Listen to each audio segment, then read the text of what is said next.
good morning, Knights.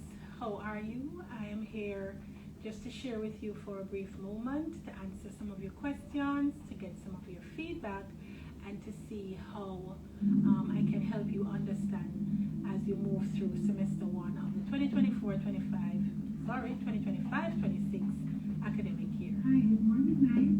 How are you? I am here just to share with you for a brief moment, to answer some of your questions, to get some of your feedback, and to see how I can help you understand as you move through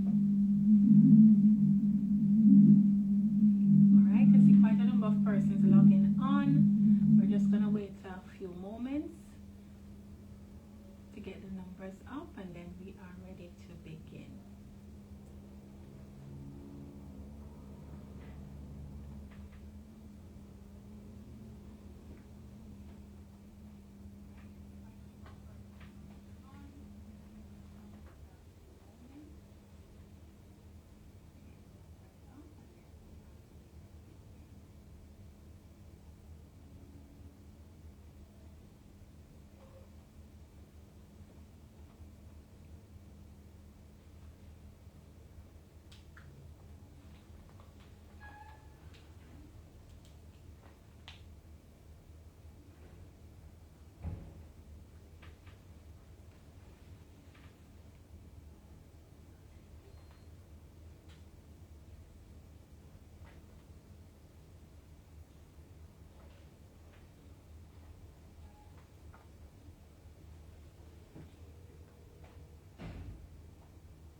Alright, so at this time we see our numbers going, and we want to ask you to invite your friends and colleagues to join the live so that we can get as many of those questions answered for you.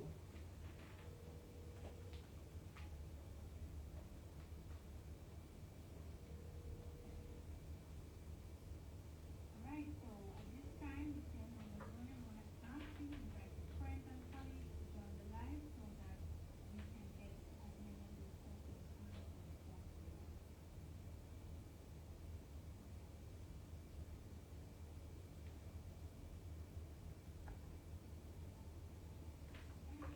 Alright, I see the questions have started. So I think this is not Zoe.Lee's asking the question. If I have a scholarship and I can't see that I'm registered, what do I do? Alright, so the first thing you need to do is to clarify what does it mean when you say you have it. Is it that the scholarship, you're a returning student who has already been awarded a scholarship from the prior academic year, or and you're continuing, or is it that you have recently acquired a scholarship? And if that is the case, can you confirm if the documentation has already been submitted to the university? My reason for asking is because if you are a continuing student, and depending on who the donor is, you will need to meet the GPA requirement that is mandatory for the continuation of the scholarship. And currently we are going through the process with some of the larger scholarship donors from the various ministries to ensure that they move as quickly as possible with the listing of persons who are approved for continuation, because not everyone who received it last year will be funded again this year, so it's not automatic. However, if you would like to know the specifics for your case, and I hope not so, will be able to just respond to let me know if it is a case where she has the documentation, it's already been submitted, because once the documentation is submitted, our accounts receivables team will create what we call a sponsor record for you for the value of the scholarship, and that will actually clear you for registration. you will need to either send an email if you're not sure what's the specifics with your account. You will need to send an email to our service team in the Department of Student Financing at fin customer support at utech.edu.jm, and just indicate to them which scholarship you have been given and the details. Is it a new or returning one? And if you have the documentation for the scholarship, indicate, because they should be able, if your scholarship is duly awarded, it should be on our systems. If it's new, then at the very least we should have the letter from the donor indicating that you are an awardee. So I'm hoping that you can respond to them the specifics of your case, but you can send an email and someone will look at your account and guide you. Also, if you are here on campus and you're able to come by the department, you can just walk in, log your name, and wait to see a rep. They will check your account, look to see what is going on with your scholarship, and whether or not the amount that is covered by the scholarship is sufficient to have you financially cleared. It needs to cover at least 30% of your tuition, and you will be good. All right? Okay. All right, let's see if we have another one. All right. So the student's loan has updated my status from C to D, and yet I will be charged a late fee. I'm sorry, I'm not sure where you were advised that you would be charged a late fee, but all correspondence that has been sent out from the university, all of the notices that we've placed on the portal, and the university's policy for many, many years is that SLB students are never charged a penalty. So it would be any situation where as an SLB student, an SLB applicant, you're charged a penalty, it's an error, and you would just need to write into fin customer support to indicate that this has occurred. The students' loan applicants are exempted up front from the fee penalty. The only way that a student will end up with a fee penalty is if they started their application after the date when fee penalties are applied. But please rest assured that no SLB applicant will be charged a fee penalty, not at all, because you're not in complete control of the process. You have to wait on the bureau to do the processing. You have to wait on the data to come from the SLB to UTech and for the updates to be done. By virtue of the fact that you've made an application with the SLB, you will not be charged a penalty. And thank you for being proactive enough to apply for your student's loan.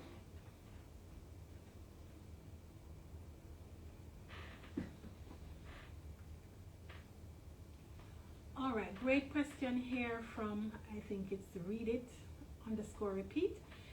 They're just checking on the MO8 scholarship. Yes, the MO8 scholarships are in progress and very advanced, and no, the approved listing was being worked on of the students who are going to continue. As I mentioned, some students did not meet the criteria, and I'm speaking about this scholarship specifically, and so for some persons, they will end up on probation, and what that would mean is that you would get funding for semester 1 only, and the ministry would indicate the time period, and you'll be given pretty much a semester to bring your grades up. That's essentially it, to bring it up to the grade point level that is required in order for you to continue. If the grade remains below that, then the scholarship, you run the risk of having that scholarship recanted. So for the Ministry of Health, I'm almost certain that the listing is coming through this very day here. I saw just before I left my office some correspondence coming in between the ministry and our accounts departments. I know they're working on it. Once you are MOH, an MOH recipient, even if the account has gone, you're not funded, you will not be charged a fee penalty.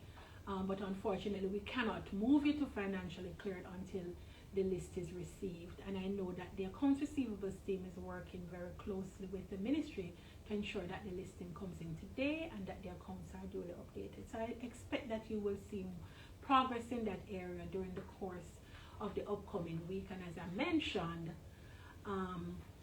you've got to meet the grade point average for the continuity of your scholarship.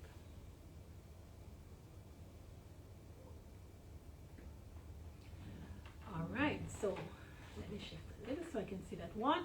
So good day, does the loan from the SLB also cover the ECD? Great question. Remember, the ECD is not a fee. It's actually a deposit that you pay, and that deposit goes towards your miscellaneous fees. So to answer that question, the miscellaneous fees are what I think you're asking about, those small fees that are grouped together. So those fees are due at the start of the academic year, but they're charged only once. So when you are charged a miscellaneous fee in semester 1, you do not pay again. So in semester 1, your ECD covers the miscellaneous fees. And why? As an SLB student or a government-sponsored student, they do not pay for your miscellaneous fees. You must always budget for that small fee. And that's why we take the ECD, we take the enrollment commitment deposit from you up front, because we know that no government sponsor covers it, neither does the SLB. So your ECD covers your miscellaneous fees, which you have to pay out of pocket. So no, the SLB does not cover it. However, my SLB applicants, please note that in semester 2, you will not have miscellaneous fees. Therefore, you will not be required to pay the ECD. All non-SLB students, however, will need to meet the ECD criteria. But you would have sufficient monies on your accounts from your SLB loan to cover any requirements that we will have in semester 2. So you're only paying the miscellaneous fees in semester 1 because the SLB does not pay it. Your ECD goes towards those fees. In semester 2, you are not required to make any payments because your SLB will cover that. All right, here's another one. So N. Icoli says, if I'm an SLB student and was told by an SLB representative during orientation that my name should be sent over, but I'm still at C on the system, what should you do? All right, yes, another great question. When you are at a status C, and I'll just spend a little time to just remind you of the statuses, but at status C, you have really done everything that you should do. You should have submitted all your documents, you've gotten them approved, you've signed the SLB contract.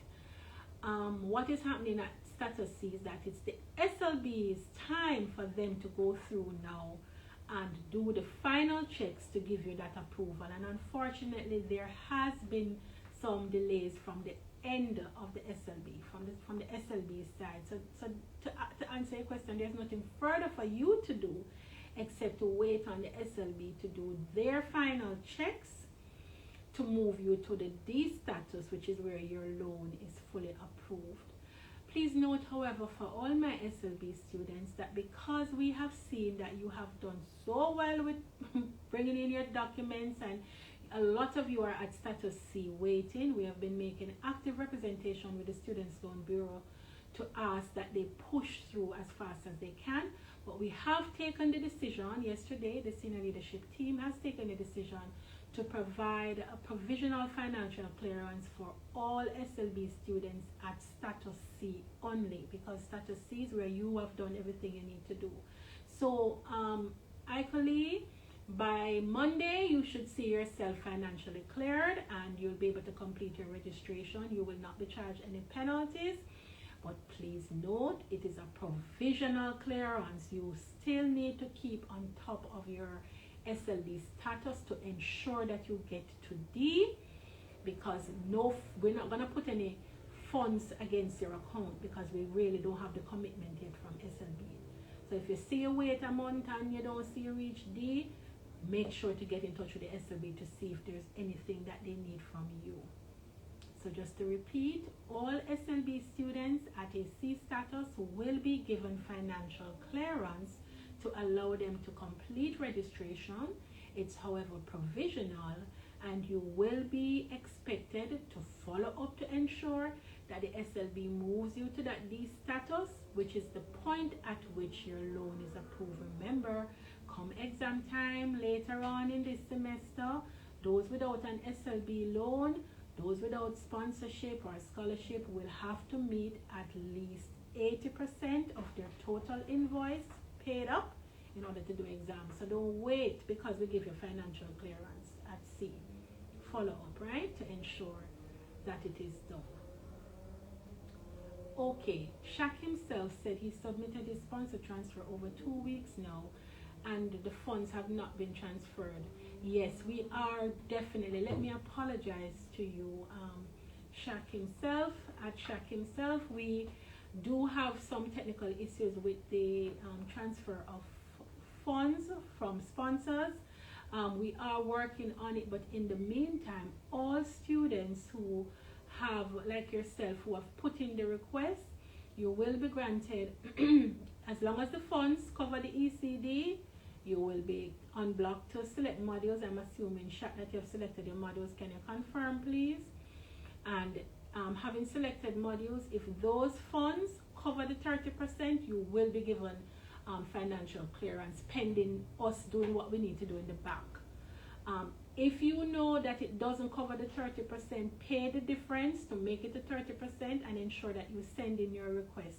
So I'm happy that you have submitted your sponsor request. You said 2 weeks now. I am asking if you could put in your full name and ID number if you so like, so that we could take that down from here and I could pass it on to the Department of Student Financing to check to see what's the delay. If you've submitted it, you should have been unblocked for module selection. And if you have already selected module, then manual financial clearance will be given to allow you to move on, because we are having some technical issues with the sponsor credit actually.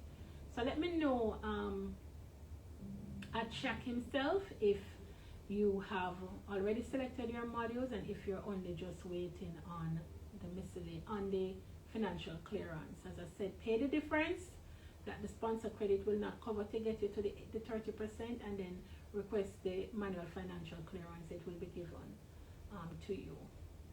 And you will not be penalized, no penalty will be added. So we're making a list of all the students affected by this transfer of credit and ensure that you are not charged a penalty. All right. I applied for a scholarship. Does that money go towards my SLB loan? Okay, so if the question is, if I get a scholarship, can I keep my SLB loan? You can. You can, having applied and been granted an SLB loan, you can apply for scholarships, and if you're successful, you have some options that you can take. You can decide to keep the scholarship with the loan. You can decide to use the scholarship to reduce the loan, or you can decide to give up the loan altogether. That there's a process in train for that. What you would do is just visit the SLB to get the relevant documentation, because you have to declare that you get the scholarship. So now that you get your scholarship, you would reach out to the SLB to advise them that you now have a scholarship, and you'd also need to tell them what you intend to do. You want the scholarship to pay out the loan, or do you want the scholarship? You want to keep the scholarship along with the loan that you have, because you can do both. It doesn't automatically happen though. You have to declare it, and then they have a form where you actually tell them how you intend to what you intend to do with your scholarship. I'm noting that one as another area, scholarship declaration for SLB. All right, who do I talk to about access to Moodle at the letter C? The letter C, are you referring to status C on the SLB at Leah, many A's and E? I'm not sure. You said letter C. I'm not sure what letter C represents. If you are speaking about a status C, remember, access to Moodle for all persons on the platform are for registered students only. If you're not registered, you would not have access to Moodle. And registration comes after you have enrolled on your modules and you are financially cleared. It's important for us to understand the steps You select your modules, you confirm them as your selection, you then an invoice is generated, you select your payment plan, you accept the terms and conditions, you pay according to the payment plan, and as long as you get to 30%, you will be given financial clearance to complete your registration and then get Moodle access. If you are sponsored or you're receiving an SLB loan, your SLB loan must get to a status D, which is the designation for an approved loan. Without it being at D, your loan is not yet approved. And as I said just now, we are now making a provision for all persons at status C, because the SLB is really behind on loan approvals, to ensure that you can be cleared. So we will see those movements in the coming week. We made a decision last evening to give all students at status C as an SLB student provisional clearance to allow you to be registered. You must not skip the registration status, because that's how you get to Moodle, with a status that says CRA, currently registered author. That's what it means, and that's how you will be able to access Moodle. So if you're status C, just hold on. You will see the financial clearance coming today into Monday, and you will not be charged a fee penalty. Let me see. Ramek _risk. Good morning. What if one was late with their ECD? Well, you still have today. Go pay it, because we're still until end of day today, midnight, you are still able to go and pay your ECD. Pay the ECD, which is 40,000, and it will be updated in a day or two, but at least you would have met the deadline. So then you would be able to begin module selection as soon as it hits the account. I would say make the payment and then come on campus, because you're thinking come on campus with your receipt. We probably won't get it any earlier than 24 hours, but at least you will, once it's in our system that it went through before midnight tonight, you will still be able to enroll. All right. What if SLB has money for you from the last academic year? Will the monies be rolled over into this academic year? Absolutely not. The way the loan works is your loan is for a specific academic year, and at the end of the year, whatever is unused goes back to the bureau. So you must carry your full slate of modules in order to maximize on what is approved for you as your loan. So no, it rolls over from semester to semester, but when an academic year is closed, the loan does not roll over from one academic year to the next. Which office do I get access to Moodle at status C? There's no office to give you access. The system will give you access when you are registered. Status C is a status given by the SLB, not UTech. UTech will give access to Moodle for registered students only. And so again, let me repeat, it's your registration status that you should focus on. And as I'm saying, we have now taken the decision to give students at status C financial clearance so that they can become fully registered and have that CRA status, which is the designation for a registered student, so that you can have access to Moodle. It takes time, however. So we're going to run the processes to give the financial clearance for status C over today and Monday. And so you will start to see your statuses move to financially cleared by Monday and to fully registered, so that having gotten the fully registered status, you can then access Moodle. Your status C cannot access a thing here at UTech. It's not a UTech status, it's a status associated with your loan at the bureau. So it's about, and as I said, it's the university is intervening because we recognize that too many of our students are at status C and we're just not seeing them move to status D by the SLB. They have apologized and they have indicated that they are behind. So we are stepping in to assist to ensure that those at C can become registered.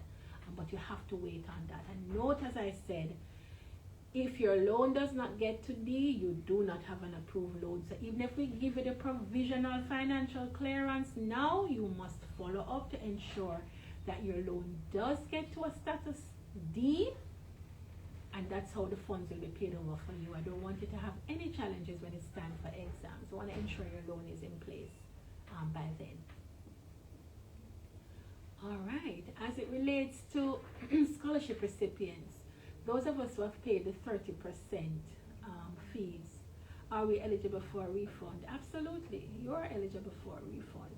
So once if you for any reason have paid the 30%, just to expedite your registration processes, and then your scholarship kicks in subsequently, you are absolutely eligible for a refund. And out of that eligibility, you can then submit a refund application form. But note, it's not when you are granted a scholarship that you can apply for a refund. It's when your scholarship funds have been paid. So we accept commitments from donors, right? So commitments are letters of undertaking, but the actual monies from the donors have to get to the university and hit your account.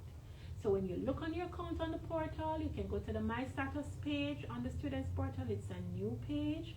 Look under the Financial tab and you can see if your account is in credit. That means it has a minus beside it.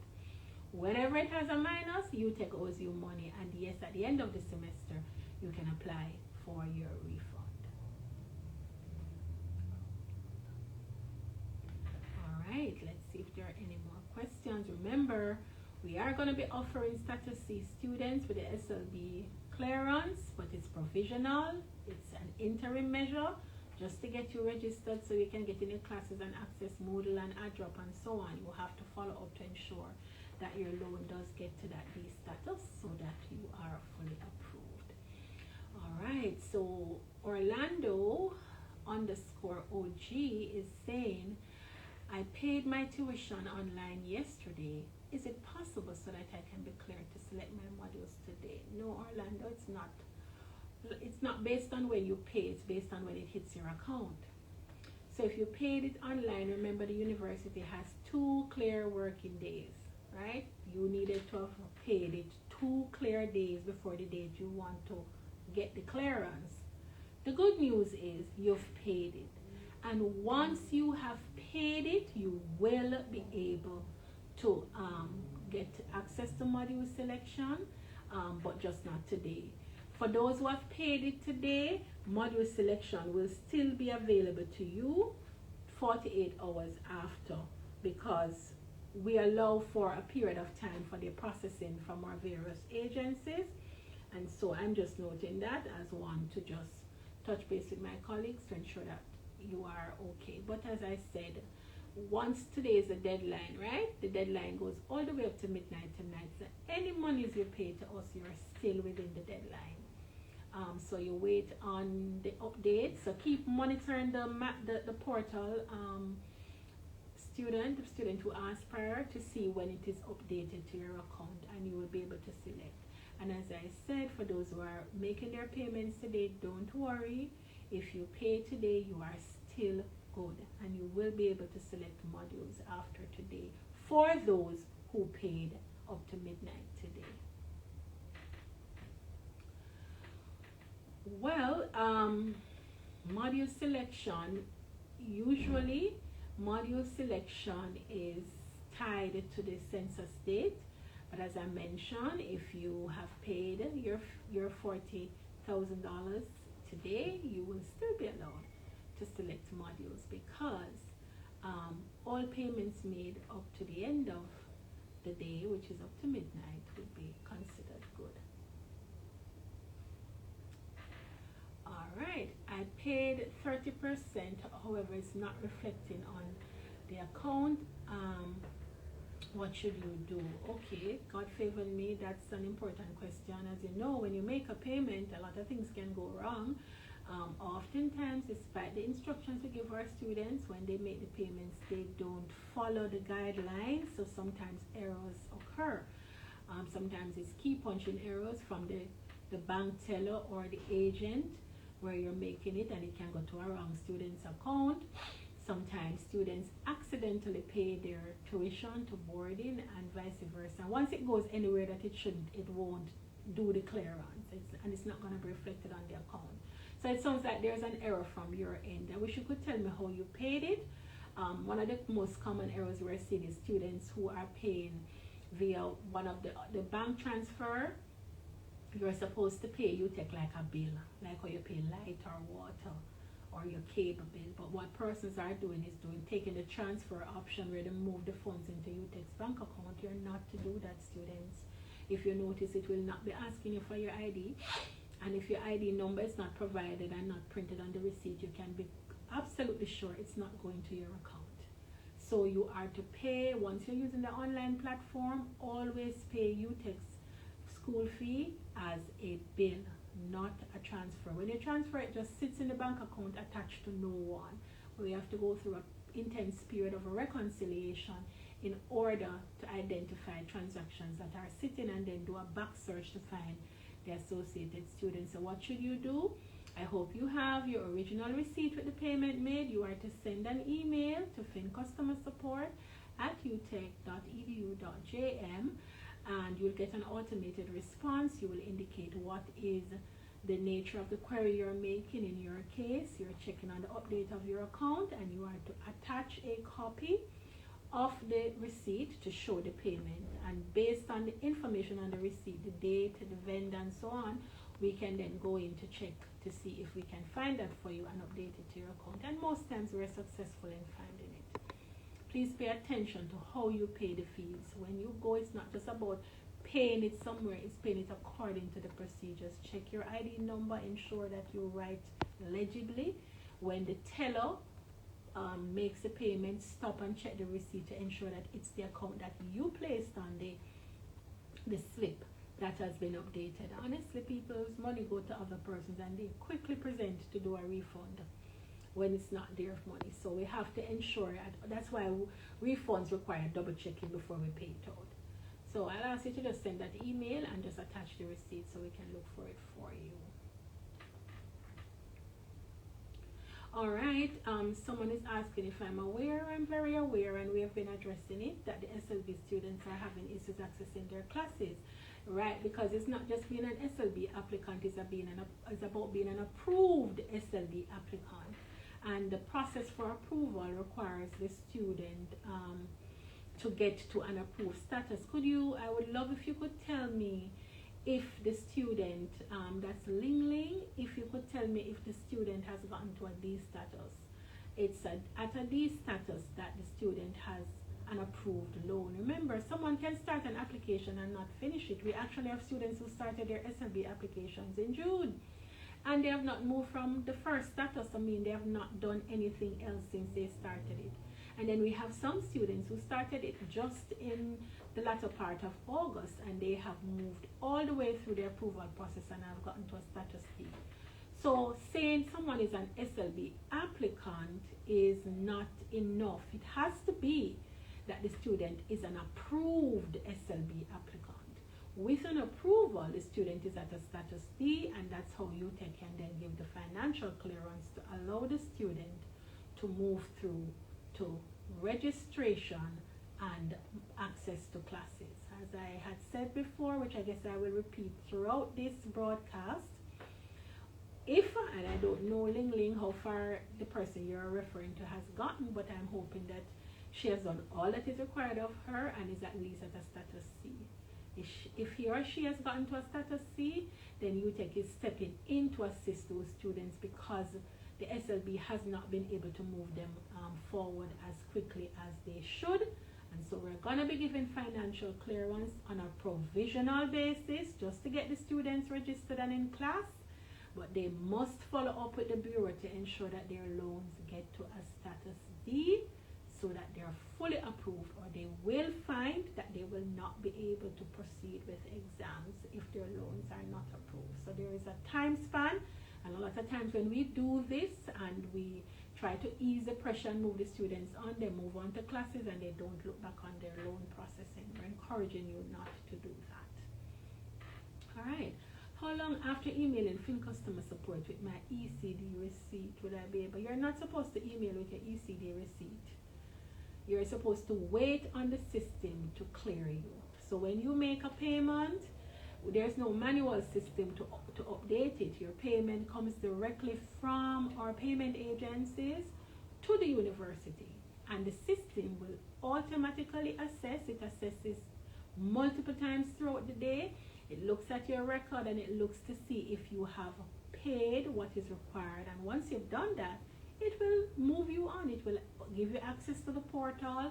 It will run financial clearance. The processes are automated, so you must make your payments 2 days in advance of when you want to take the action. If you intend to do something on Wednesday, you need to pay it on Monday, so that there are 2 clear days for you. So no, if you email the receipt, you're really asking someone to look. It's really when there's an error, meaning you're not seeing it within the 2 days, and you're checking like someone had raised before, because errors can occur from your end when you're paying it, or from the receiving parties and the agency or the bank when it's being paid. And in that regards, you would need to bring it to our attention, but you have to wait on the financial clearance.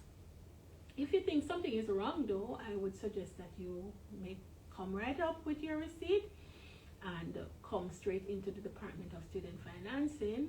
Just log your name and wait to be seen, and someone can check there so they can you can have that conversation. But they will respond to you. As you get an automated response, you send it in. They have to find the entry if it's an error before they can update it to the account, right? But for persons who are just routinely doing it, you have to await the 2 working days for the updates to be done by the payment agencies. All right, someone is saying, since boarding and tuition go together, if we don't meet the requirement for boarding, will that affect our access to sit exams? Okay, they do go together in terms of the threshold that you have to meet for each of those 2 areas. You have to pay the 30%, then you pay another 30%, then 20, then 20. Yes, your boarding should be up to speed with your tuition payment as you go along, because it is required. However, the condition for sitting exam, it will be tied to your tuition fees only. So the condition for sitting exams will be tied to 80% of tuition fees only. How long does it take to receive a refund? Okay, so the time is really after counting. It's counting after you have made the submission to the receivables department, and you would be required to produce the receipts of the funds that you're actually, requesting the refund for. So usually having met all of the requirements that the accounts team needs in order to process the refund, it usually takes about 3 weeks. A lot of diligence has to be exercised before funds are paid out to people. As I mentioned, lots of persons make errors and put funds accidentally into other people's account, and yes, people do show up with a request for a refund. So we have to be very diligent, about checking to ensure that the person applying for the refund is the owner of the monies. That's why receipts are required and the checks are done. And in this era, we do have a fraudulent practices, and we have to authenticate what we're looking at, and then we pay out. And that process usually takes about 3 weeks after the department has confirmed that you have submitted all that is required to process the refund. All right. Danielle _W_ is saying, what percentage late fee would I have to pay if I submit my tuition after? So it's a standard percentage that's applied to all of the payment deadlines. 2% is the figure, right? So it's not the same for every student. It's a function of what you are supposed to pay at that deadline. So my 2% might be $5 and your 2% might be $10 because I paid more of my tuition than you did. So it's the balance, right? That is outstanding. I'm just noting that as a point. Right. It's the balance that you have outstanding that was due as at that date that they're going to calculate the 2% on. So you would know if you were supposed to pay us 30% and that 30% was $100,000 and you only paid us $50,000, then the system would look at the $50,000 balance and it would then apply 2% on that 50%, $50,000, sorry. And that's how you would get the figure. Alright, Lucky Charm says, can you guys add more classes? I need one more class to reach the 9 credit. Yes, Lucky Charm, this is an important one. I know the admissions and enrollment team have been working very closely with the faculties to indicate, not to indicate, I beg your pardon, but to augment the number of classes that are available. So what you have to do, they've been sending out surveys through the various schools to find out from students which modules they need to take so that they'll have an idea of how many more spaces to add for each module. May I ask you to reach out to the because they need to know your specific situation as a flexible student, right? You need to visit admissions and enrollment or reach out to your student union rep to indicate to them what is the specific module or modules that you're interested in getting added to your diet so that they can then, because they literally have to document it, note it, and then all see how many spaces they'll add for, let's say, Management 101. So can you please reach out to the admissions and enrollment department with your specific situation? Just stop by there when you come on campus one day or reach out to your student union representative. All right, is there another one? Yes. Someone is asking, let's see, Dark Academia Poetry is asking if she still has, or sorry, if he or she still has to pay the 30% while on the STEM scholarship. No, you do not have to do anything. You don't have to pay, but you will have to wait. Remember, students, the scholarships are not automatic because it's your progress that actually determines how the scholarships continue. So if you are new, there is a condition that you have to fulfill so the ministry can say, yes, I'm going to give you the scholarship. And that's usually the hold up. It's the bond. If you're a new student that's getting the STEM scholarship, the quicker you sign your bond, the quicker you are approved. So what you have to do is wait. You have to wait until after you have done what you need to do with the ministry for the ministry to tell us. Remember, we can only put the scholarship on your account when the donor, who is the ministry, says, yes, Garcia McLennon is receiving the STEM scholarship.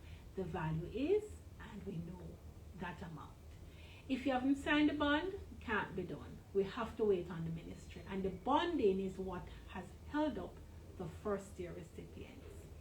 Now, if you are returning, you are able to continue with your scholarship only if you met the grade point average that was a condition of the scholarship.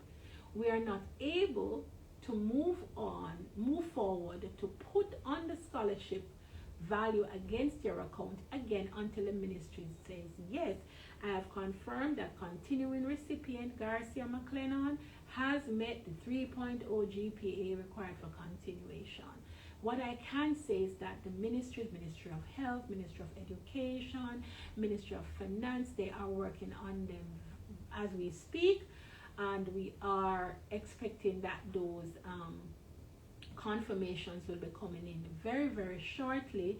Please note that you will not be charged a fee penalty and you will absolutely be able to complete your registration. So there will be no penalties. You will be able to complete your registration, but we cannot give you the scholarship until the donor says you are approved to get it. And as I said, they're doing it as we speak. So you will see significant movements in the coming week.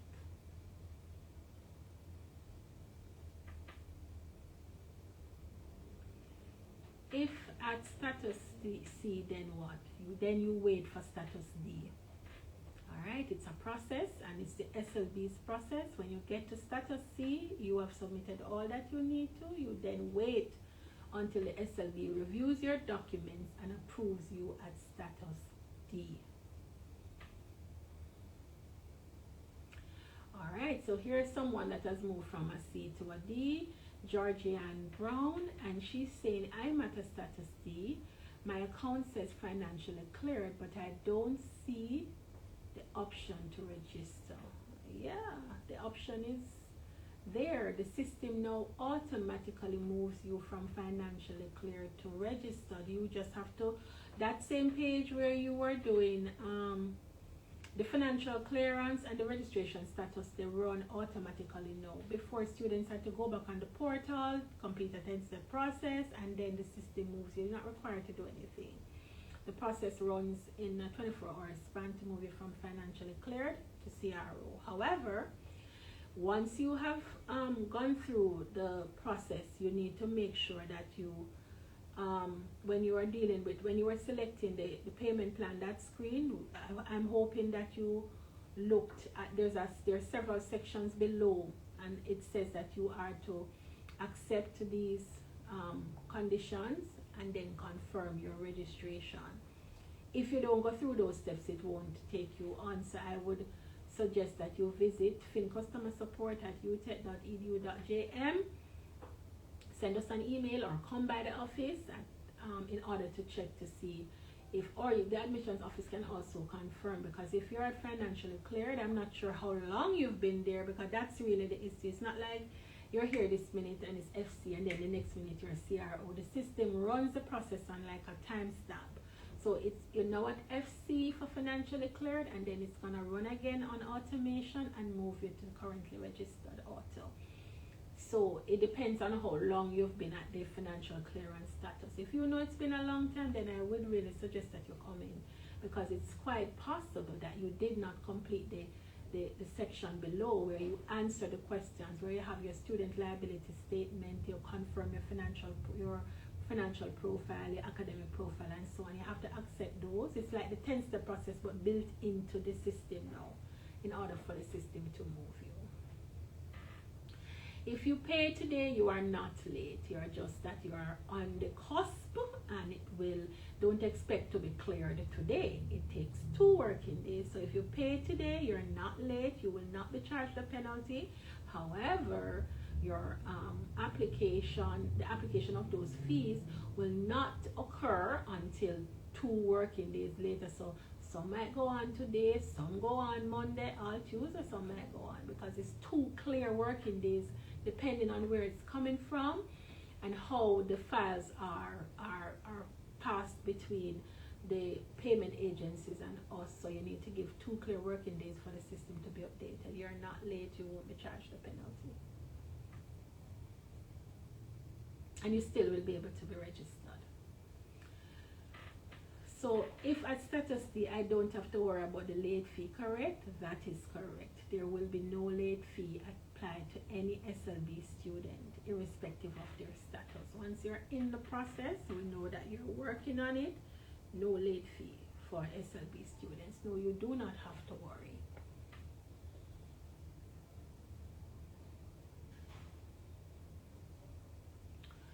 How long does it take for a second-year student who is covered under the student's loan for their student loan details to reflect on the student's account? No, that question needs a little more. You can't ask it that generic. You have to speak to your case. It's not a function of what year you are. It's a function of how quickly you go through the SLB process. So the SLB uses a status key to help us to understand where the student is in the process, and that will tell you how long things will take. Once you've submitted the application, that's a status A. With the submission, and you press click, you're gonna be they're gonna tell you now that they've gotten your application and there are some documents that you need to fill out.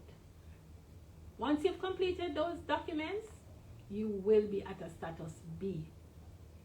Then once you're at status B, they will tell you, okay, at this stage we're going to send you some final documents for you to complete and have them notarized and signed by a JP or some other designated person.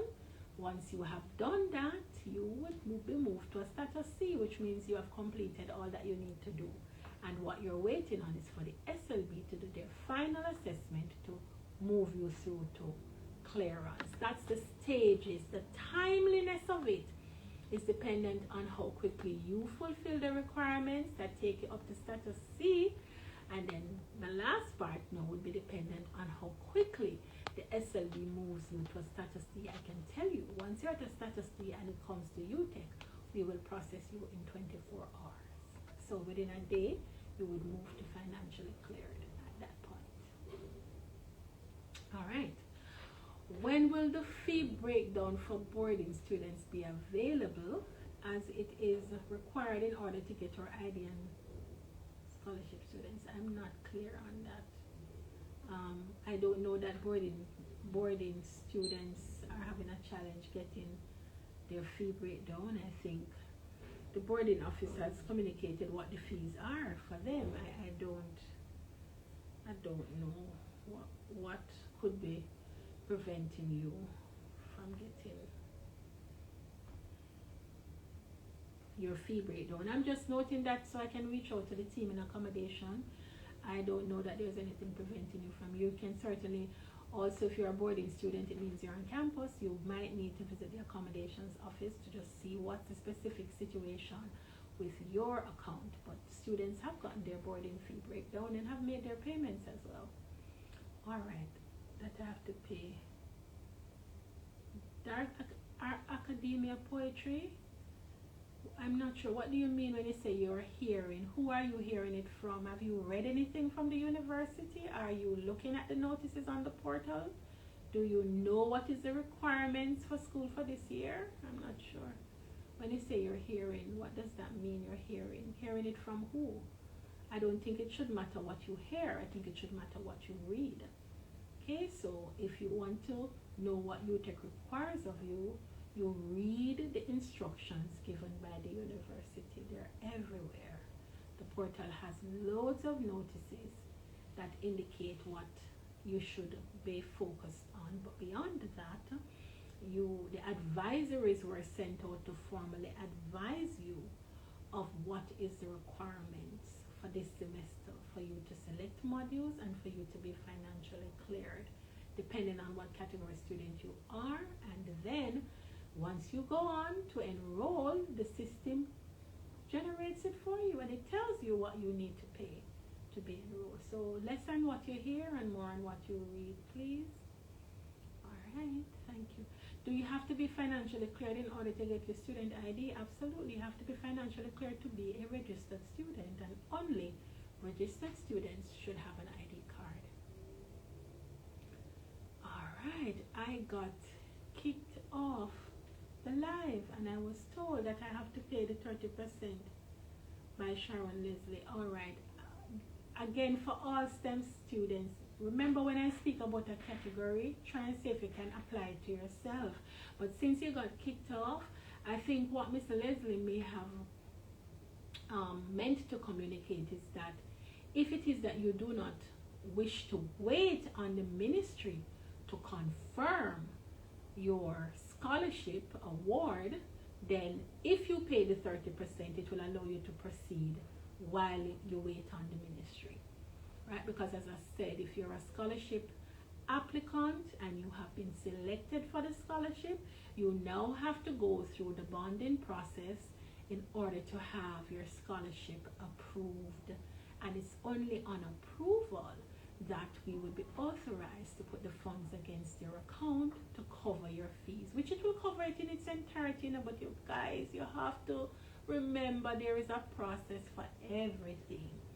If you're new, you have to make up your mind to sign the bond because you're going to be serving the bonding period in no time, right? Just sign the bond and do it as quickly. And if you're returning, guys, you've got to work to keep up the grades that are associated with the scholarship, what's required of you. And the process to check that off, we have to wait on the ministry to confirm those who have met it and can go forward. All right, Yona 04. If you're trying to select a class but it's full and you can't do a drop because you're on students phone, what's the next option? By the way, I made it my duty to add the class, even though, okay, I guess maybe the person is saying they added the class even though it could be that it's not the class they wanted or something. But yes, that's a good question, Yona. All right, you can't select the module because it's full. You can't do a drop. You will be able to do a drop because, let me see, Yona, are you at status C? You're on students. So remember, students, you have to speak the language that helps us to identify who you are. You can't just say you're an SLB applicant. You need to say I'm an SLB applicant at status, fill in the gap, because that helps me to guide you more accurately. So Yona, I am hoping you're at a status C, because we're gonna be helping all of our status C students, because we're very pleased that you've made the kind of progress that you have and you've submitted all your documents. And so our president has ensured that we are making this special provision to ensure that all SLB students at status C will now be given provisional financial clearance. You will be able to complete your enrollment, your registration, and get to Moodle. And remember, a drop is only for students who are registered. So once you get to the registered status, you will be able then to do your ad drop, because I figure that what you're saying is you put the modules on. The modules you put on now, you did it just to complete the registration because you couldn't get on the actual modules that you desire to get on, and you want to use the add drop process to remove the ones that you don't actually want, which I can quite appreciate the challenges you would have faced, which would have prompted you to do that. So yes, so hopefully you're at status C. Look out for the financial clearance. It's being done today and Monday, and then from there you'll get the CRA, I beg your pardon, which means you're registered, and you can move now to do your ad drop. But you have to be at status C. We can only do it for status C SLB applicants, because those are the students that have actually submitted all of the requirements, and therefore we can then, reach out and meet them halfway and help while the SLB gets things in order.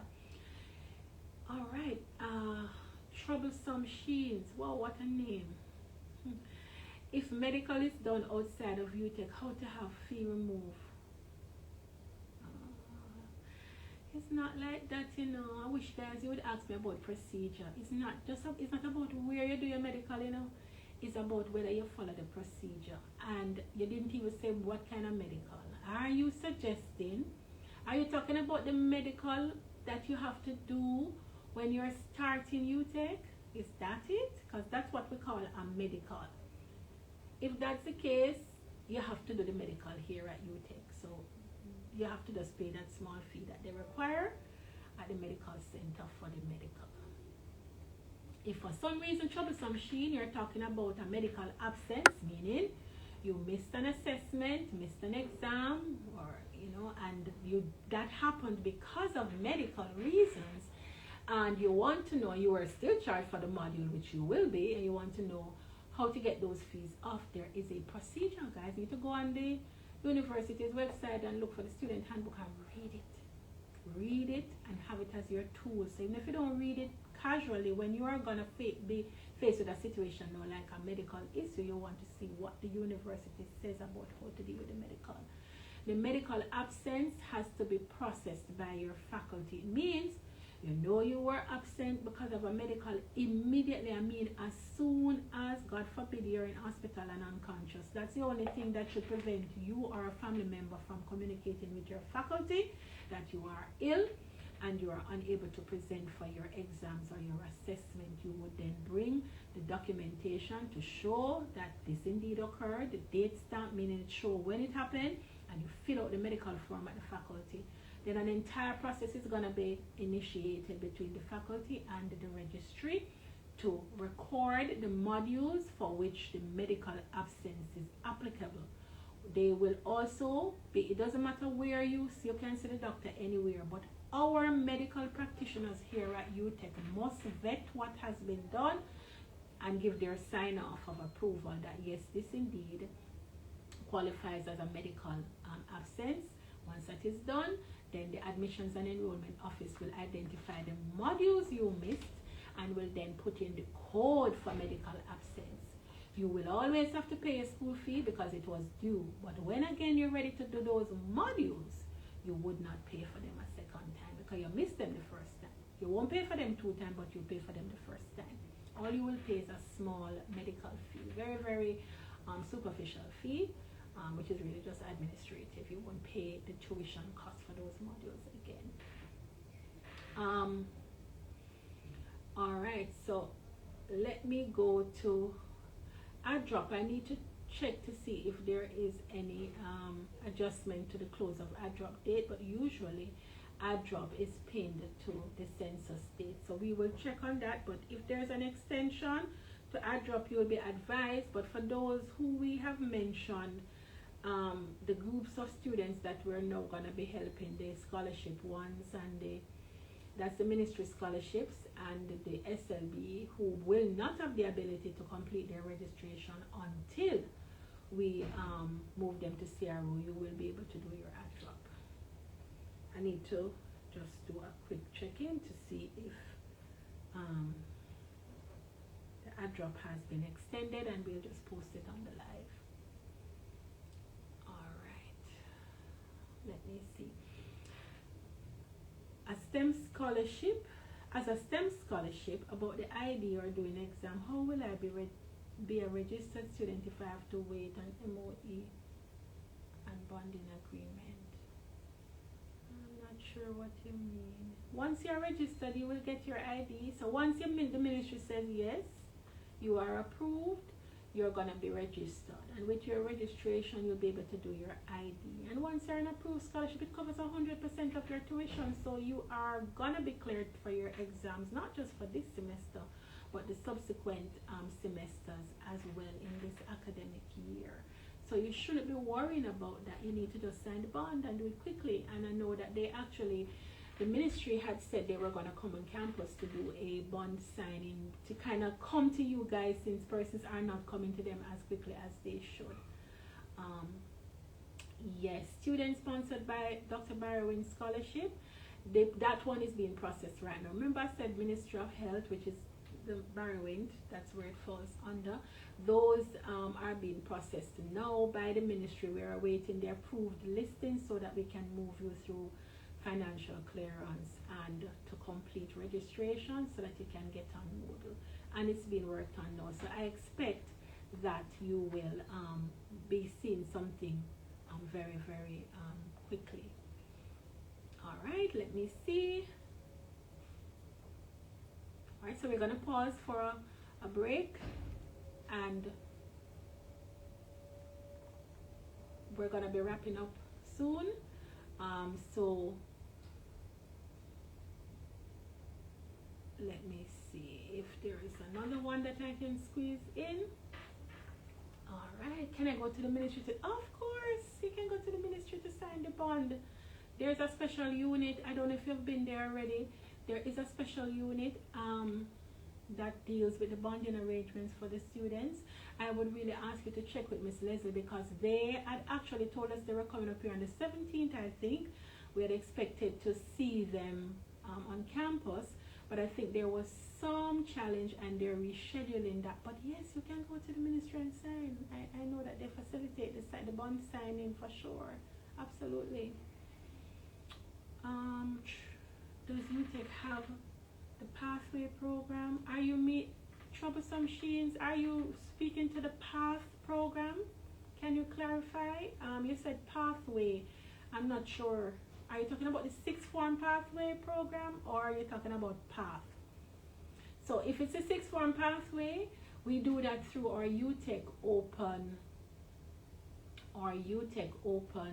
campus, where you can come in and do pre-university courses, and then that will help you to matriculate into your program of study. So yes, if you opted not to go to sixth form or you didn't make it to sixth form, you can go through our UTech Open here, and it's located right here on campus, here and I think in the Western campus, and you can do your courses so you can get into your bachelor's program.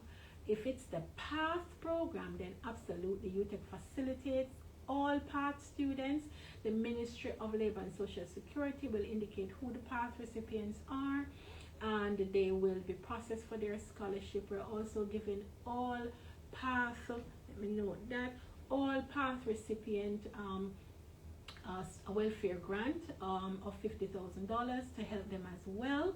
You would just, once we open up for welfare applications, you submit your application and you will be awarded once you are from a PATH family. So if you have any questions, please feel free to visit the Student Welfare Office, which is located on the Student Services building next to the Medical Center. But yes, we do support PATH students here in various ways, and if it's the Pathway program that you meant, you can use our UTech Open, which is really offering you a sixth form pathway into your bachelor's degree. What about SLB students? SLB students, what about you? All right, I'm not sure what that is asking, but again, I'm going to explain. SLB students need to do everything that the process requires to get them to a status C. The SLB should move you to a status D, but they are experiencing some delays.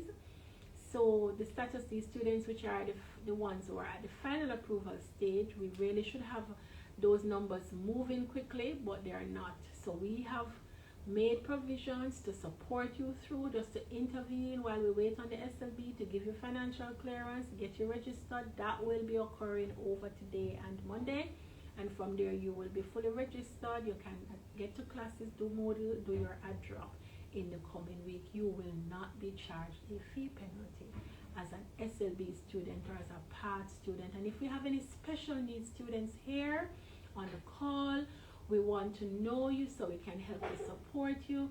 Please visit or get in touch with the Student Welfare Office or through your student union rep so that we can see how best we can support you while you're here. Can you get, no, your status is at SLB cannot get you anything. It's your status at UTech, and that status that gets you the IDCRA, where you're currently registered, and in order to get that you have to be financially cleared, and that's the reason why we are going to be moving all status C students to financially cleared so that you can complete your registration until your loan is approved by the Bureau at status C. And remember, SLB students, you must follow up to ensure that your loan does get to that status D. We don't want any challenges for exam. We're just going to be doing this as a way to support you while we wait on the Students Loan Bureau.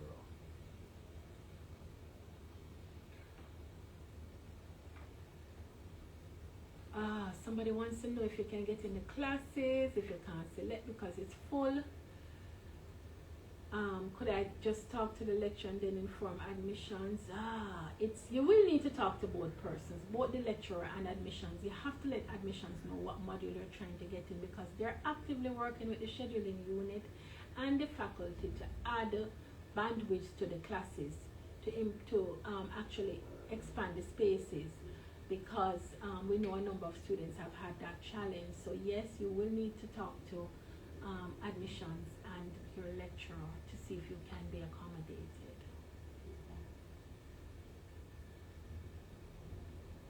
As a waiting student, well, so how do I finish getting registered as a waiting student? You wait until the system, I'm going to assume that's a SLB.